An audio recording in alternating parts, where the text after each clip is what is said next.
இந்த ஆயில் வந்து வீட்லேயே ரெடி பண்ணி தான் வச்சுருக்கேன். அந்த வீடியோ வந்துட்டு ஆல்ரெடி நம்ம சேனலில் போஸ்ட் பண்ணியிருக்கேன். ஸோ வேணும்னா செக் பண்ணி பாருங்கள். இந்த ஆயில் தான் 2 இயர்ஸாக யூஸ் பண்ணிகிட்ருக்கேன். இப்போ ரீசெண்டாக கூட வந்து என்னோடய சேனலில் ஒரு வீடியோ வைரல் ஆச்சு, அந்த ஹேர் கட் பண்ணுற வீடியோ. ஸோ அது பார்த்திங்கன்னா தெரியும், அந்த லென்த்துக்கும் இப்போது எனக்கு இருக்க லென்த்துக்கும் எனக்கே டிஃப்ரென்ஸ் நல்லா தெரியுது. டக்குன்னு வளர்ந்துருக்க மாதிரி இருக்குது. ஸோ என்ன தான் நடுவில் வந்து பயங்கர பிரச்சனைகள் நம்மளோட லைஃப்பில் வந்துட்டு ஸ்ட்ரெஸ்ஸு அது இதுன்னு ஹெவியாக போயிட்டுருந்தாலும், ஹேர் ஒரு பக்கம் கொட்டிகிட்டு இருந்தாலும், ஹேர் க்ரோத்துங்கிறதும் வந்து அதுக்கு ஈக்குவலாக இருக்குது. ஸோ இதில் நான் சொல்ல நினச்ச ஒரு மெயினான விஷயம் என்ன அப்படின்னா, ஹேர் ஃபால் பற்றி தான் பேசணும்னு நினச்சேன். இப்போது எனக்குமே வந்துட்டு முடி வளருதுன்னு சொல்லியிருந்தேன் இல்லையா? ஸோ இதுக்காக ஹேர் ஃபாலே இல்லையா அப்படின்னு கேட்டிங்கன்னா கண்டிப்பாக கிடையாது. எனக்குமே பயங்கர ஹேர் ஃபால் இருக்கும். ஆனால் அது நிஜமாகவே ரொம்ப நேச்சுரலுங்கிறத நீங்கள் எல்லோரும் நம்பணும்.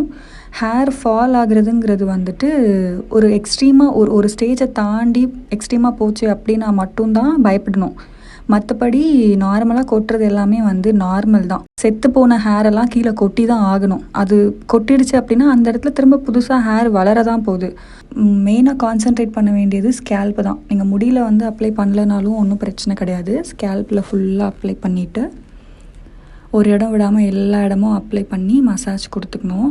ஒரு சிலருக்கு வந்து இந்த முன்னாடி மண்டை கிட்டலாம் வந்துட்டு ஒரு மாதிரி முடி கொட்டும், ஒரு மாதிரி சொட்டை இருக்க மாதிரி ஃபீல் ஆகும்ல. ஸோ அந்த இடத்துல இந்த வெங்காயச்சாறை அடிக்கடி ஸ்ப்ரே பண்ணி விட்டிங்க அப்படின்னா கண்டிப்பாக அந்த இடத்துல முடி வளர்கிறதுக்கு நிறைய சான்சஸ் இருக்குது. ஸ்ப்ரே பண்ணல அப்படின்னாலும் வெங்காயத்தை சும்மா ஒரு ஃபோக் ஸ்பூனோ இல்லை கத்தியோ வச்சு குத்தி குத்தி அந்த ஜூஸை மட்டும் அந்த இடத்துல தடவி விட்டுட்டிங்க அப்படின்னா கூட கரெக்டாக இருக்கும்.